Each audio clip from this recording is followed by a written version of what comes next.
लगी हुई हैं। देखिए अभी इस वक्त 9 भी पूरी तरह से नहीं बजे हैं, बस 9 बजने ही वाले हैं और ये अब से कुछ ही देर पहले की ये तस्वीरें अररिया की हैं, जहां पर लंबी लंबी कतारें महिलाओं की दर्शाती हैं। ये बताती हैं कि उपचुनाव ये भले ही हो, क्योंकि अमूमन जब फुल फ्लैश चुनाव होता है, जब संपूर्ण चुनाव होता है, तब वोटर में एक अलग ही उत्साह देखने को मिलता है और यह कहा जाता है कि जब उपचुनाव होते हैं तो थोड़ा नीरस अलग मायने में हो जाता है और वोटर इसमें ज्यादा दिलचस्पी नहीं दिखाते हैं। लेकिन बिहार का वोटर बड़ा सयाना है, बहुत होशियार है और वो अपने मताधिकार का इस्तेमाल करना जानता है। ये तस्वीरें उसकी तस्दीक करती हैं, गवाह हैं तस्वीरें। पुलिस का भी तगड़ा इंतजाम वहां पर, सुरक्षा बलों का, क्योंकि अगर चुनाव आयोग की बात करें तो उनके ऊपर यह जिम्मेदारी होती है, निर्वाचन आयोग की जिम्मेदारी होती है फ्री एंड फेयर इलेक्शन कराने की, निर्भीक और निष्पक्ष मतदान कराने की।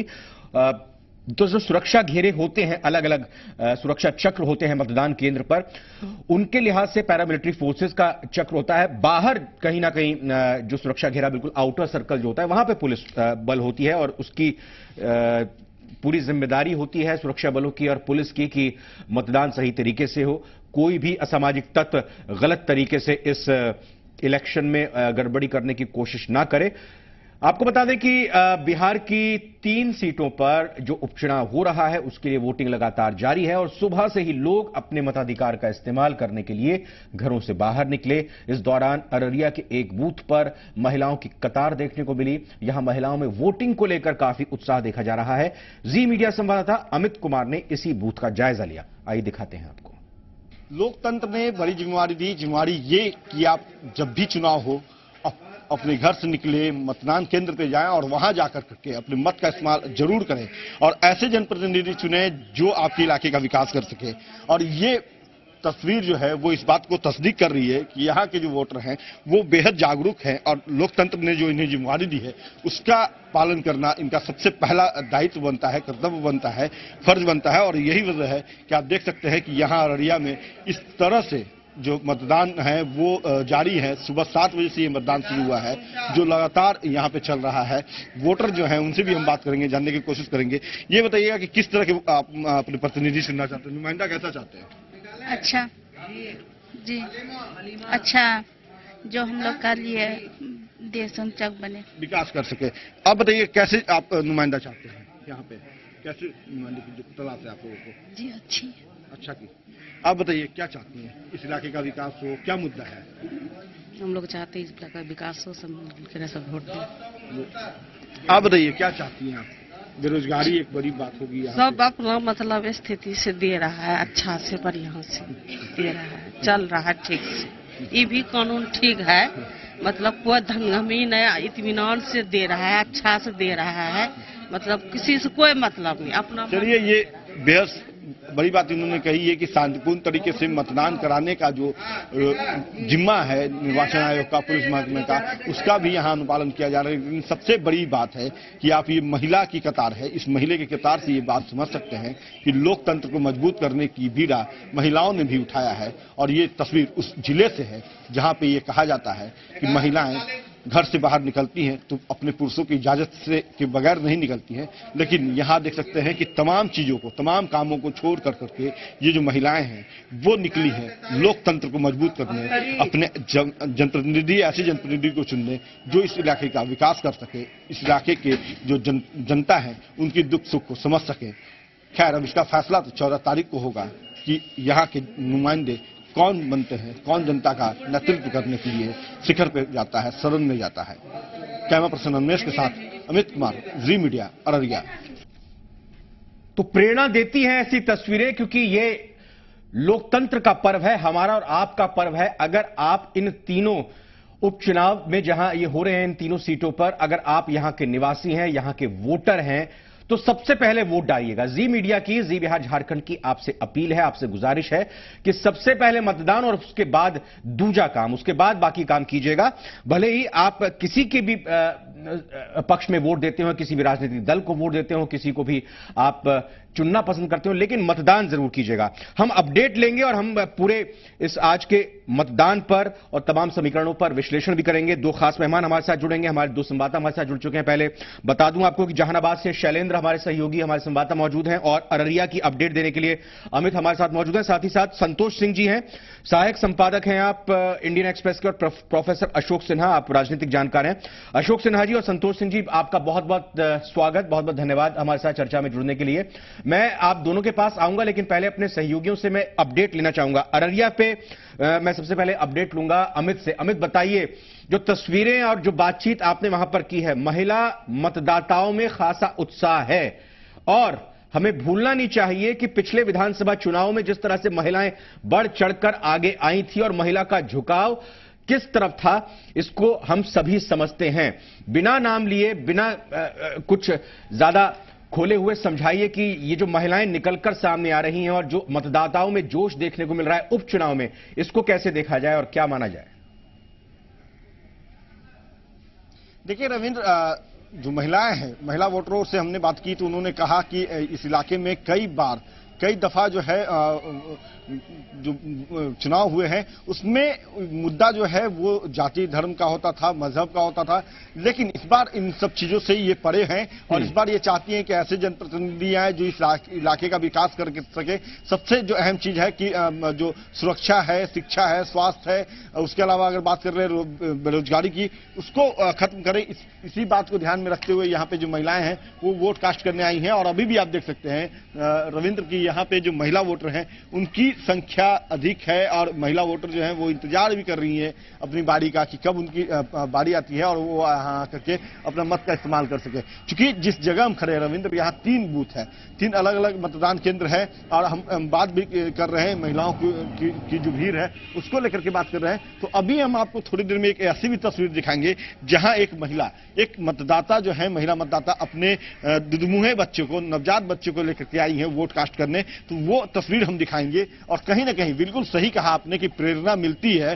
तो जाहिर सी बात है कि इस तस्वीर से महिलाओं को प्रेरणा लेनी चाहिए, यहाँ के जो पुरुष वोटर हैं उनको प्रेरणा लेनी चाहिए कि आप भी अपने जो लोकतंत्र ने आपको जो राइट दिया है, जो अधिकार दिया है, जो जिम्मेवारी दी है, उसका आप निर्वहन करें। दूसरी तस्वीर हम आपको फिलहाल दिखा देते हैं कि आप देखिए ये तस्वीर, ये बूथ संख्या 189 का है जो हमारे पीछे आपको हम दिखाएंगे। यहां देख सकते हैं कि लगातार महिलाएं जो हैं वो बनी हुई हैं और अपने बारी का इंतजार कर रही हैं और सीधे तौर पे तस्वीर हम दिखा रहे हैं कि ये देखिए, ये लोकतंत्र इसे कहते हैं। क्योंकि महिलाएं जो हैं जब घर से बाहर निकलती है तो जाहिर सी बात है, कहा जाता है कि समाज को जब भी बदला गया है, समाज के कुरीतियों के खिलाफ अगर किसी ने आवाज उठाया है तो महिलाएं जब उठाती हैं तो वो असर करता है, असरदार होता है। और यही वजह रही है कि इस बार महिलाओं ने ठान लिया है कि इस इलाके में ऐसे जनप्रतिनिधि को चुने जो इस इलाके का चहुमुखी विकास कर सके, बेरोजगारी खत्म कर सके, शिक्षा का स्तर सुधार सके, स्वास्थ्य की जो समस्या है, दवा की जो समस्या है उसे वो पूरा कर सके। तो यहाँ पे है और एक महिला वोटर है जिन्होंने वोट कास्ट कर लिया है, जिनके हम बात कर रहे थे, हम उनसे भी बात कर लेंगे, उनसे हम जानने की कोशिश करेंगे। थोड़ा आप इधर आ जाइए, आप अपने बच्चे को लेकर आए हैं वोट कास्ट करने, क्या मन में मुद्दा था, किन विचारों को रख करके वोट आपने कास्ट किया है? वोट आपने डाल दिया जी? कैसे नुमाइंदा चाहती हैं आप? कुछ भी, जो विकास कर सके, क्या चाहती है? कुछ भी नहीं। चलिए आप रविंद्र, ये देख सकती हैं, ये जो है अपने नवजात बच्चे को लेकर के यहाँ आई थी, वोट कास्ट करने आई थी। कहीं ना कहीं बड़ी जिम्मेवारी जो है जिसका निर्वहन इन्होंने किया है और हम इन्हें सैल्यूट करते हैं कि ये इस अवस्था में होने के बावजूद भी नवजात बच्चा है और इसे लेकर के ये मतदान केंद्र पे आई, यहाँ आकर के इन्होंने मत का इस्तेमाल किया। हालांकि बहुत कुछ ये नहीं बोलना चाहती हैं, जाहिर सी बात है कि बातों ये समझदारी है अमित, ये बोलना नहीं चाहती हैं। ये कैमरे के सामने या माइक देखकर ये इसको शर्माना मत कहिएगा, ये एक तरह से कहे कि समझदारी है, क्योंकि हम लगातार कहते हैं कि बिहार का वोटर बहुत ही समझदार होता है और सुनता वो सबकी है लेकिन करता आखिर में अपने मन की ही है। अमित, फिलहाल के लिए हम आपका शुक्रिया करना चाहेंगे। मैं शैलेंद्र का रुख करूंगा और जहानाबाद से उनसे जानूंगा अपडेट इस वक्त की क्या है, क्योंकि महिलाओं की यहां पर बात हो रही है। शैलेंद्र, 14 प्रत्याशी कुल मिलाकर मैदान में जहानाबाद से हैं और में 3 महिला प्रत्याशी हैं मैदान में। फिलहाल सुबह से लेकर अभी तक आप लगातार 2 घंटे का वक्त करीब करीब हो चुका है। कौन कौन सी खास तस्वीरें आपने अपनी आंखों से देखी है, किस तरह के नजारे आपने देखे हैं इस चुनाव के पर्व को लेकर और कैसा उत्साह इस वक्त वोटर के मन में? देखिए रवीन, जो इस तरह की बात अमित कर रहे थे, लगभग वही नज़ारा यहाँ भी है। यहाँ भी ऐसे लोग आ रहे हैं जो असहाय हैं और इस उम्मीद में आ रहे हैं कि उनको इस चुनाव से या उनका जो जनप्रतिनिधि होगा, उनकी जो मांगे हैं, वृद्धावस्था पेंशन की मांग है, घर की मांग है या राशन की मांग है, छोटी छोटी मांगे हैं, किरासन की मांग है। अभी इन्हीं मांगों में जो इलाका है उलझा हुआ है। हमारी अभी तो काफी लोगों से बात हो रही थी, जो मतदाता हैं वो इन्हीं सब मुद्दों को लेकर, कुछ जो युवा थे उनका यह कहना था कि यहाँ पढ़ाई की अच्छी व्यवस्था नहीं। 1972 में ये जिला बना है और उसके बाद एक लंबे अंतराल तक ये जातीय उन्माद, जो जातीय हिंसा कहेंगे कि उसके गिरफ्त में रहा है। 2005 तक की जो बात रही है, उस समय कितनी बड़ी बड़ी चीजें होती रही हैं। आपको याद होगा उस समय जो 2005 में जहानाबाद जेल ब्रेक हुआ था, तो वो भी, उसका भी एक गवाह जिला बना और किस तरह से चीजें बदली और अब कुछ ट्रैक पे चीजें आ रही। जब हम लोग आ रहे थे तो अभी भी जो पटना से आने वाली सड़क है, पुनपुन होकर आती है, वो लगभग सिंगल सड़क है यहाँ आने के लिए, लेकिन अब उस पर काम चल रहा है, वो 4 लेन होगी। और यहाँ पे जब हमारी बात हो रही तभी हम कुछ मतदाताओं से बात करते, उनका भी कहना था कि कोई फ्लाईओवर नहीं हमारे यहाँ जाम की बड़ी समस्या है, या यहाँ बगल में जो स्टेशन है वहाँ पे मूलभूत सुविधाओं की कमी है, वहाँ मूलभूत सुविधाएं नहीं, उनकी भी मांग, वो भी चीजें हैं। और कुछ लोगों का कहना था जो सरकार कह रही है जल और नल की बात, जल और नल तक आज तक उनके घरों में नहीं पहुंच पाया। और ये सब ऐसे मुद्दे हैं जो आम लोगों से जुड़े हुए हैं, आम लोगों से की बात है और इन पे आज वो लोग मतदान कर रहे हैं। और जितने भी वोटर मिले हैं, जितने भी लोगों को, तो उनका एक ही मुख्य मकसद था कि सरकार कहती है विकास की बात, लेकिन वो विकास की जो किरण है वो हम लोगों तक नहीं पहुंच पाती है, और लेकिन उनकी उम्मीद कायम है। ये सबसे बड़ी बात है। और लोकतंत्र की जो खूबसूरती है ये इसी में है कि उम्मीद पर लोग आते हैं, वोट देते हैं। जब जहां पे हम खड़े हैं, यहाँ 4 जो मतदान केंद्र हैं, 4 बूथ हैं और लगभग 3200 वोटर यहाँ पे आज अपने वोट मताधिकार का प्रयोग करेंगे। धीरे धीरे लोग आ रहे हैं, महिलाएं भी यहाँ बड़ी संख्या में आ रही हैं अपने, और ये कहेंगे कि स्मूथ यहाँ वोटिंग हो रही है। लगातार जो लोग आ रहे हैं अपना वोट कास्ट करके जा रहे हैं। यहाँ पे अगर लाइन की बात करें तो उस तरह की लाइन अभी तक देखने को नहीं मिली है, लेकिन जो लोग आ रहे हैं वो लोग लगातार अपना वोट दे रहे हैं, वोट दे के जा रहे हैं। और जिस तरह की व्यवस्थाएं होनी चाहिए एक मतदान केंद्र में, यहाँ से लाइव स्ट्रीमिंग हो रही है, जो मतदान हो रहा है उसकी लाइव तस्वीरें भेजी जा रही हैं जो निर्वाचन आयोग ने व्यवस्था की है। फिर उसके बाद ये कहेंगे कि यहाँ पे सुरक्षा के जो अर्धसैनिक बल है, सीआईएसएफ के जवान हैं, उन्होंने मोर्चा संभाला हुआ है। गेट पे ही सबके जो आई कार्ड हैं वो चेक किया जाते हैं और वहां से जब पास होने के बाद फिर उनको अंदर आने दिया जाता है। और उसके बाद जो सीआईएसएफ के अधिकारी हैं, जवान हैं, वो देखते हैं वोटरों का कार्ड और उसके बाद उनको मतदान के लिए आगे भेजा जाता है। तो एक तरह से कहें कि पूरी जो चाक चौबंद व्यवस्था है उसके बीच में जिस लोकतंत्र की बात होती है, जिसमें हम लोग जी रहे हैं, जिस तरह की बातें अभी हो रही थी, उनके लिए लोग कि कैसे उनका जीवन बेहतर हो उसके लिए वोट देने आ रहे हैं। और अपना प्रत्याशी वो चाहते हैं कि ऐसा प्रत्याशी हो जो उनकी आवाज बने जाकर, जिसको जो पंचायत है, जो इस सूबे की बड़ी पंचायत है जिसको विधानसभा कहते हैं, तो उस विधानसभा की आवाज वहां पे बने। बिल्कुल शैलेंद्र, आप बने रहिए हमारे साथ, लगातार आपसे हम अपडेट लेंगे, चर्चा करेंगे। लेकिन हमारे 2 खास मेहमान भी हमारे स्टूडियो में हैं। संतोष सिंह जी हैं और प्रोफेसर अशोक सिन्हा जी हैं। संतोष सिंह जी, पहले मैं आपसे जानना चाहूंगा कि अमूमन जो उपचुनाव होता है, जो फुल फ्लैश चुनाव होता है, उससे उसका कलेवर थोड़ा अलग होता है। उसमें कहीं ना कहीं जो फुल फ्लैश चुनाव होते हैं उसमें मुद्दे राज्य स्तरीय भी होते हैं, अंतर्राष्ट्रीय मुद्दे तो खैर क्या अब हम बताएं, लेकिन कहीं ना कहीं राष्ट्रीय मुद्दे भी यहां पर उठ जाते हैं। लेकिन जो ये चुनाव के दौरान प्रचार किया गया दोनों ही गठबंधनों की तरफ, काले गो उछाला गया, लालटेन युग की बात आई, आरक्षण खत्म होगा नहीं होगा उसकी बात की गई, आतंक की वापसी की बात की, तमाम ऐसे मुद्दों की बात की गई। लेकिन दोनों सहयोगियों से जो अपडेट हमने लिया और लगातार हमने इस दौरान बात की है, तो सभी का यह कहना है कि वहां का वोटर विकास चाहता है।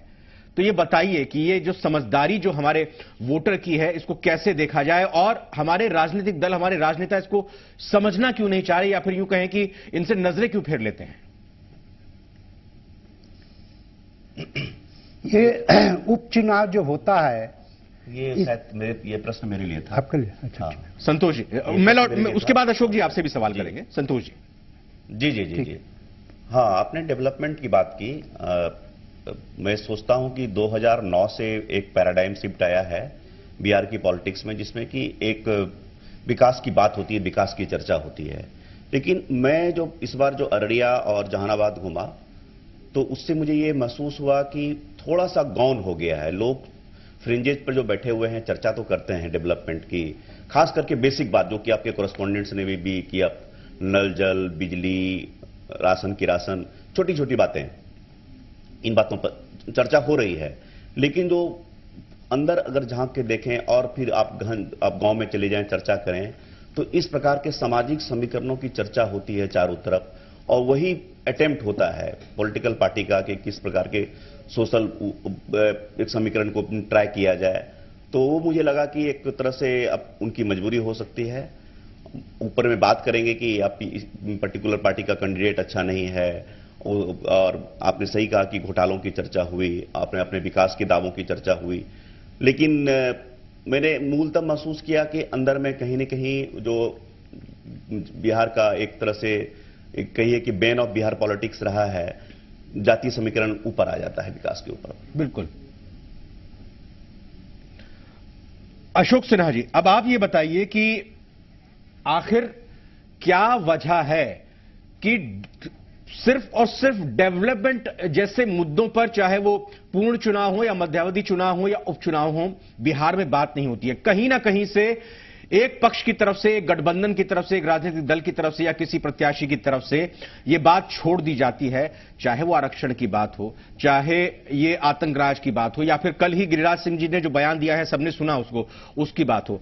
आखिर क्यों आपको लगता है कि बिहार में आज की तारीख में अभी भी सिर्फ और सिर्फ डेवलपमेंट की बात नहीं होती, उसमें जाति और तमाम ऐसे मसले आ जाते हैं जो नहीं आने चाहिए? स्थानीय स्तर पर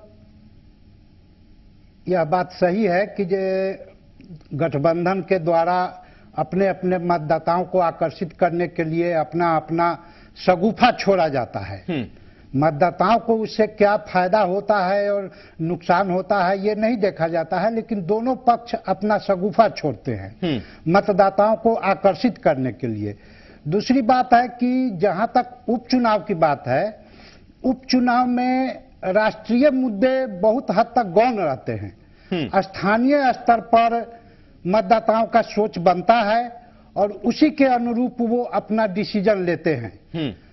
जहां तक जातीय समीकरण की बात है तो ये तो ऐसा अब हम लोगों को कहने में निसंकोच कह सकते हैं कि ये बिहार में और जगह हो या ना हो, लेकिन यहाँ पर कूट कूट कर लोगों में भरा हुआ है। ठीक है, लेकिन जनता के बीच विकास की भूख भी बढ़ी है।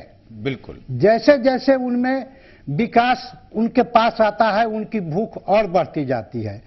तो जातीयता भी है, गठबंधन का शगुफा भी है, मतदाताओं में विकास की भूख भी है। इन्हीं सब को लेकर करके मतदाता स्थानीय स्तर पर उपचुनाव में मतदान करते हैं। मतदान करते समय अभी जैसा कि हम लोग देख रहे हैं, हर जगह महिलाओं की संख्या ज्यादा आ रही है। आपके रिपोर्टर ने जो पेश किया है कि महिलाएं ज्यादा आ रही हैं।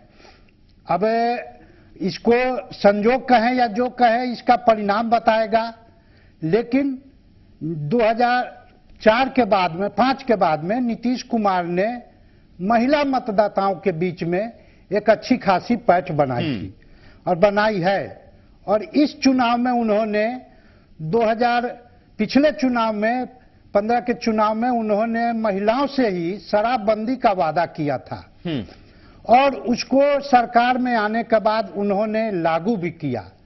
तो ये जो महिलाएं आ रही हैं, ये अब चुनाव परिणाम बताएगा कि नीतीश कुमार के उस निर्णय से प्रेरित होकर के आ रही हैं या अपने मनोनुकूल जो है सो उम्मीदवार को चुनने के लिए आ रही हैं। सिन्हा जी, एक चीज और, चूंकि आपने इसका जिक्र किया है और अररिया की ये तस्वीरें थी और किस धर्म से ताल्लुक रखने वाली ये महिला थी, ये साफ तौर पर देखा जा सकता है। और पिछले दिनों केंद्र में या देश में 3 तलाक के मसले पर जो लगातार चर्चा हुई है, और यहां अररिया में कौन कौन से राजनीतिक दलों के प्रत्याशी हैं ये भी हम सभी जानते हैं, नाम उनका हम भला क्या लें। लेकिन ये बताइए कि जिस तरीके से जो पूरे देश में मसला घूमा 3 तलाक का, क्या नीतीश कुमार प्लस बीजेपी उसमें कहीं ना कहीं आता हुआ दिखाई देता है वोटर के जहन में, महिला प्रत्याशी के जहन में, जो कि धर्म विषय से ताल्लुक रखती हैं? अशोक जी, अररिया लोकसभा क्षेत्र जो है वो अररिया लोकसभा क्षेत्र अल्पसंख्यकों की अच्छी खासी पैठ है।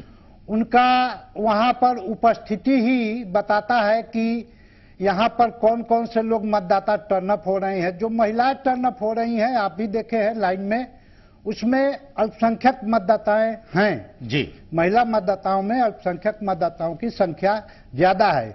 और ये जो 3 तलाक का मुद्दा उछला है, ये खुल करके ना भी बोले, लेकिन अल्पसंख्यक महिलाओं के मन में उसके प्रति आकर्षण है जी। वो चाहती हैं कि उससे उनको कुछ सामाजिक स्तर पर उनकी पहचान बनेगी। और जिस तरह से पहले उसका दुरुपयोग होते रहा है इस कानून का, 3 तलाक का, उससे वो उन्हें कुछ राहत मिलेगी। तो महिलाओं के मन में वो बात भी है। तो ये बीजेपी गठबंधन, जो महागठबंधन ये है, नीतीश कुमार का और बीजेपी का जो गठबंधन है, ये वहां अल्पसंख्यक वर्ग में मुस्लिम महिलाओं के बीच में इन्होंने पैठ बनाने की कोशिश की है।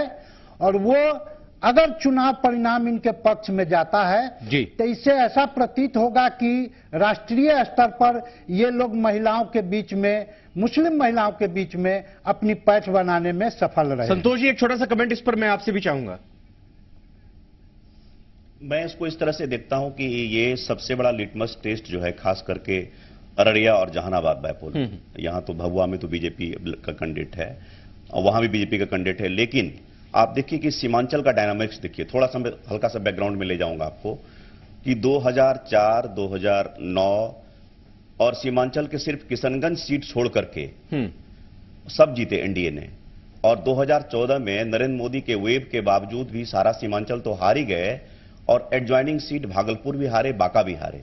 तो यही नीतीश कुमार की उपयोगिता सिद्ध करनी है। 7 महीने के बाद वापस आए हैं, तो क्या वो उन्हीं वोटरों के साथ जिनको समर्थन प्राप्त था, चाहे महिलाओं का था, ईबीसी का था, महादलित का था, जो कंस्टिट्यूंसी उन्होंने क्रिएट की है, बहुत मेटिकुलसली क्रिएट की है, वो उनके साथ है कि नहीं है? ये इसका असर पूरे सीमांचल पॉलिटिक्स पर और सीमांचल के पास जो इलाका है, भागलपुर बांका का इलाका, उस पर दूरगामी असर होगा। और इनकी जो पॉलिटिकल बार्गेनिंग है वो भी डिसाइड होगी इसके परिणाम। बिल्कुल।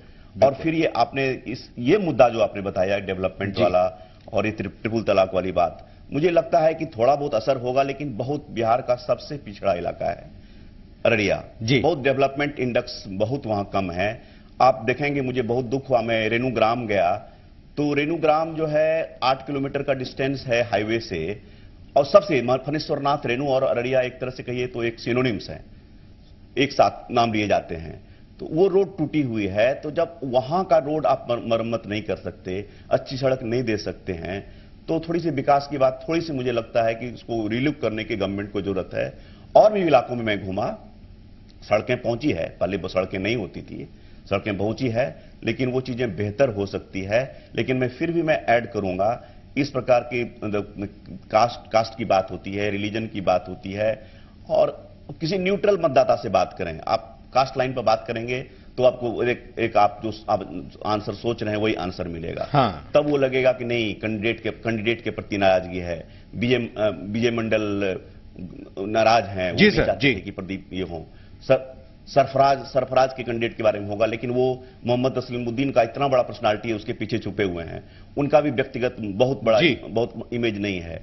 तो कहीं ना कहीं वो देख रहे हैं कि इस तरह से कास्ट कंसोलिडेशन हो, एमवाई हो जाए, एमवाई के बाद वो किस प्रकार मतलब जो पुराना फॉर्मूला है उसी को ही कहीं ना कहीं चोखा माना जा रहा है। संतोष जी, अशोक सिन्हा जी, आपसे गुजारिश, आप बने रहिए लगातार हमारे साथ। अमित और शैलेंद्र से भी हम कहेंगे कि हमारे साथ लगातार बने रहें, अपडेट आपसे लेते रहेंगे। आपको बता दें, जहानाबाद, भभुआ, अररिया में उपचुनाव हो रहे हैं, इन पर तो नजर हमारी है ही है, लेकिन इसके अलावा उत्तर प्रदेश की गोरखपुर और साथ ही साथ फूलपुर, इन 2 लोकसभा पर भी उपचुनाव हो रहे हैं, इन पर भी लगातार अपडेट देते रहेंगे आपको। एक छोटे से ब्रेक